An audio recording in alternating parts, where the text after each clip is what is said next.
Ai, ai, ai, ai, ai, ai, dum, dum. Tá chegando a hora. Parecia mais distante, hein? Mas pelos resultados da rodada e pelo que tá se desenhando, o Fluminense já está com um pé na fase de grupos da Libertadores 2023, tá? E ela tem uma probabilidade muito grande de já acontecer na próxima rodada, tá? Aquela conta de 64 pontos que eu fazia era pensando num G4, mas o Fluminense ele pode conquistar e vai conquistar a sua vaga para a fase de grupos da Libertadores, mesmo não ficando na quarta colocação, ficando na quinta e até, supostamente, numa sexta colocação. Então, nesse vídeo aqui, eu vou te explicar absolutamente todas as hipóteses de uma forma didática. Pode parecer meio confuso no início, mas não é. Com a ajuda do meu amigo Fernando Barcelos, o cronista tricolor, meu braço direito, ele montou aqui uma explicação bem didática e eu vou passar aqui para você poder entender o que a próxima rodada do Brasileiro vai poder significar pra gente, tá? Então presta bastante atenção nesse vídeo. Deixa eu só me apresentar para a galera que tá chegando agora.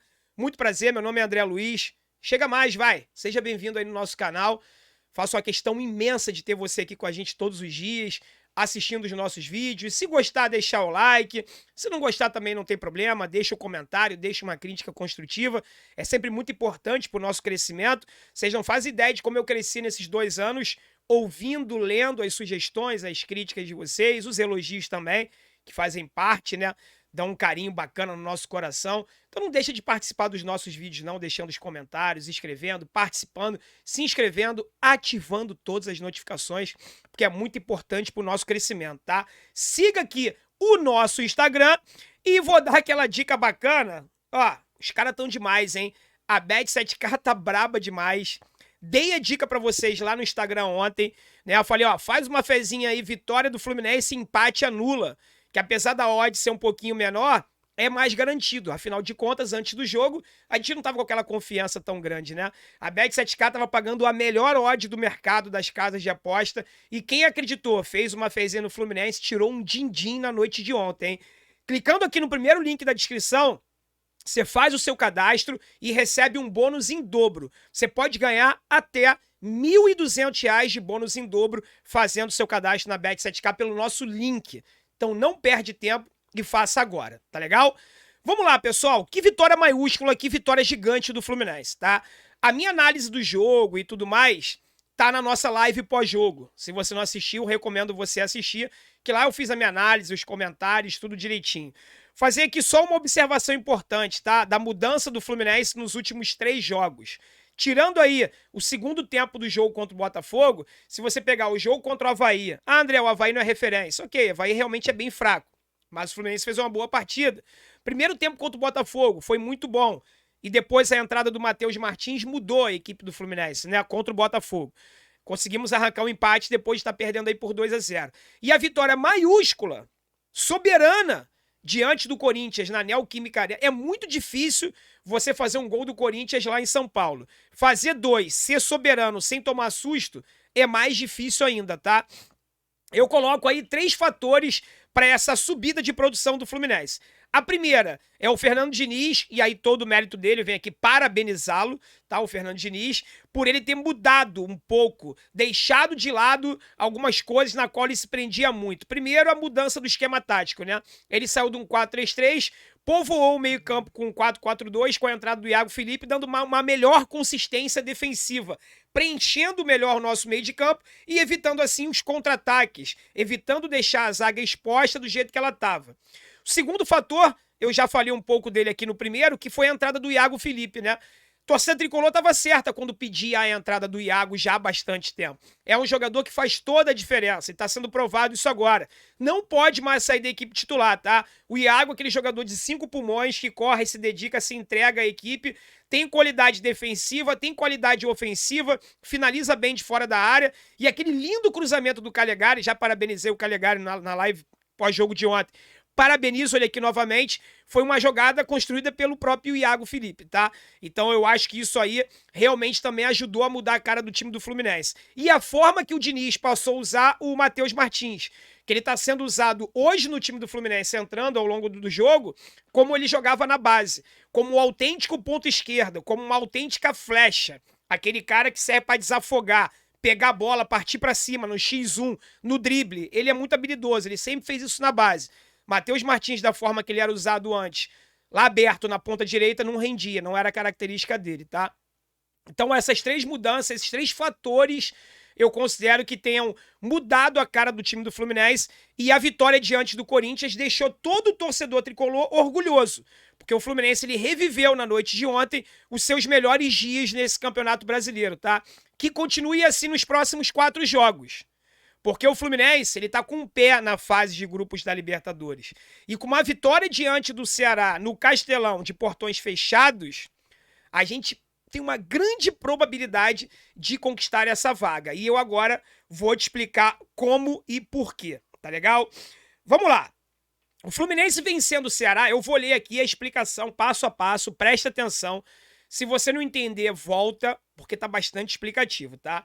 O Fluminense vencendo o Ceará, ele vai a 61 pontos, guarda esse número, com 18 vitórias. Olha como é importante o Vitória! Vamos Fluminense! O Fluminense é um dos times que menos empatou nesse Campeonato Brasileiro. Olha como é importante vencer. O Fluminense ganhando o Ceará, 61 pontos, 18 vitórias, tá? Três times podem tirar a vaga do Fluminense na fase de grupos da Libertadores.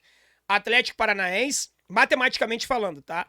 Atlético Mineiro e São Paulo. Sim, o São Paulo, e você vai entender. Falando em relação ao Atlético Paranaense, tá? Hoje, eles têm 51 pontos e 14 vitórias. Caso vença os seus próximos 4 jogos, o Atlético Paranaense chegará a 63 pontos, com o mesmo número de vitórias que o Fluminense terá ganhando do Ceará, 18 vitórias. Só que 2 pontos a mais. Tá? Isso eu tô colocando na hipótese do Fluminense perder tudo, né? Só ganhar do Ceará e perder os outros 3, e o Atlético Paranaense ganhar os 4 jogos. Ou seja, o Fluminense ganhando do Ceará e o Atlético Paranaense empatando o seu próximo jogo, adeus, tá?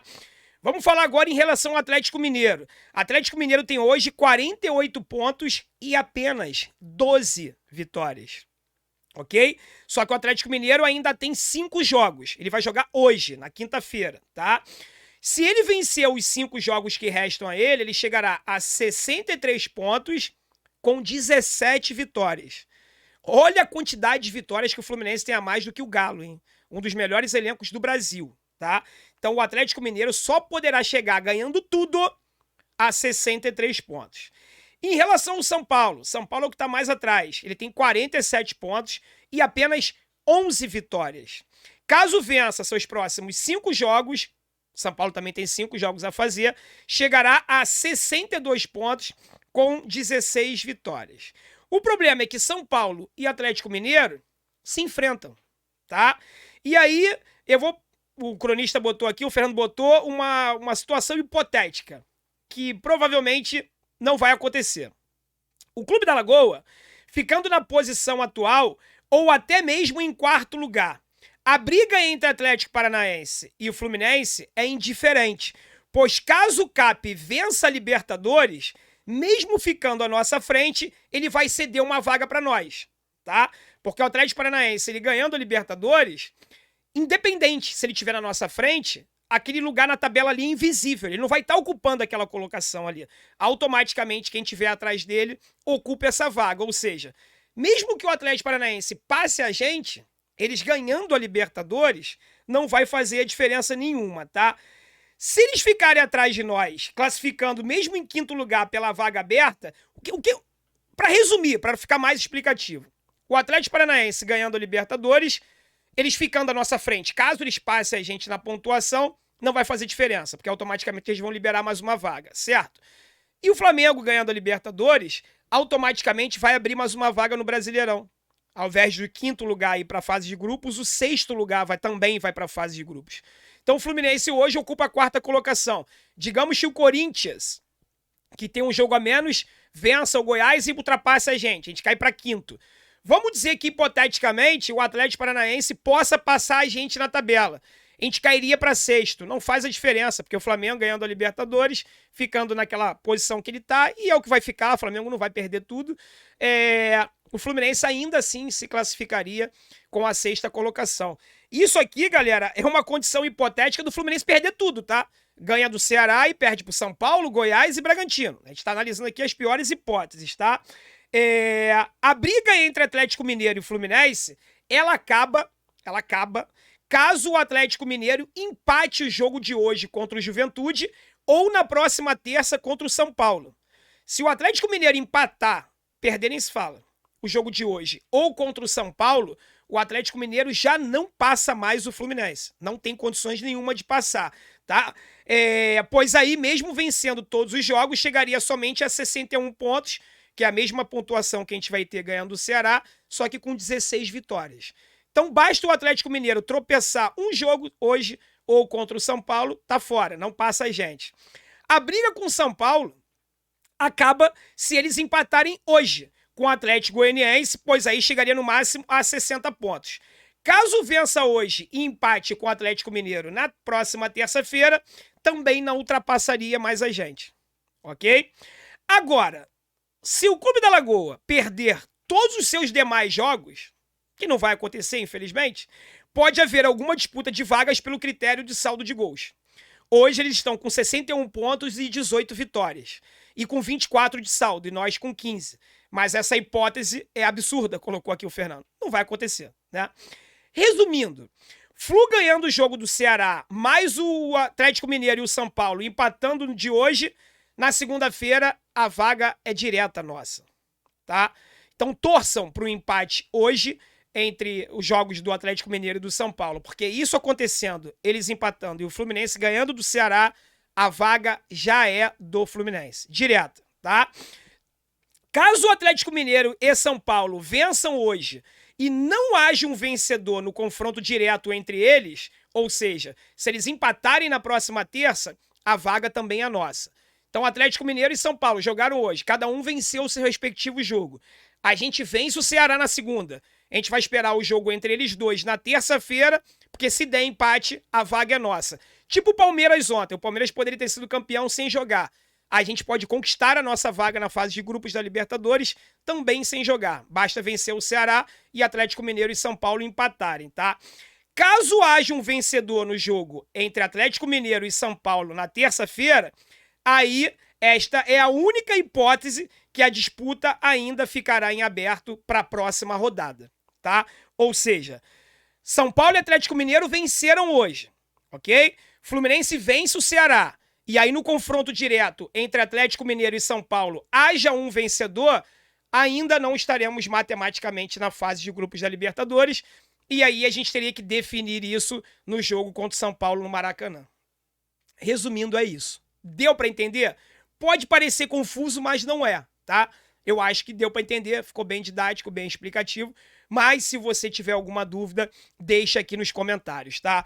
Só que a missão do Fluminense nesse Brasileirão não é só conquistar a vaga na fase de grupos da Libertadores, não, tá? Quem sabe, estamos a 6 pontos do Internacional, né? É difícil de tirar, mas é possível. O Internacional vai ter alguns confrontos difíceis ainda nesse campeonato, tá? A nossa missão é tentar terminar o campeonato o mais na frente possível na tabela. Porque quanto mais bem posicionado o clube fica, mais dinheiro ele ganha de premiação. E a gente sabe que o Fluminense precisa e muito de dinheiro, né? Então, mesmo que a gente venha conquistar essa vaga na segunda-feira, se Deus quiser ela vai vir contra o Ceará, com 3 rodadas de antecedência, os próximos 3 jogos também serão importantíssimos para, quem sabe, a gente chegar aí na vice-liderança do Brasileirão, vice-campeão brasileiro, né? Ou terceiro lugar. Ah, André, é muito pouco, o Fluminense tinha que brigar pelo título. Eu sei, com a nossa grandeza, com certeza absoluta. Porém, nós não temos elenco, time nem dinheiro para isso nesse ano. Quem sabe o ano que vem, chegando o investimento, independente de quem ganhar a eleição aí, que o time seja reforçado, tenha ali um dinheiro injetado, e aí sim a gente possa pensar no algo maior. Para esse ano, o que dá é isso. É conquistar a vaga na fase de grupos da Libertadores e tentar a melhor colocação possível entre os 4 primeiros ali. Tá legal? Qualquer dúvida que você tiver, por favor, deixa aqui nos comentários, tá legal? E mais uma vez, muito obrigado, meu amigo Fernando Barcelos, aí pelo estudo, pelo levantamento. E a galera que quiser agradecer a ele, pode deixar nos comentários aí também, que ele vai ler todos eles, tá legal? Fique com Deus, pessoal. Até o próximo vídeo e saudações tricolores.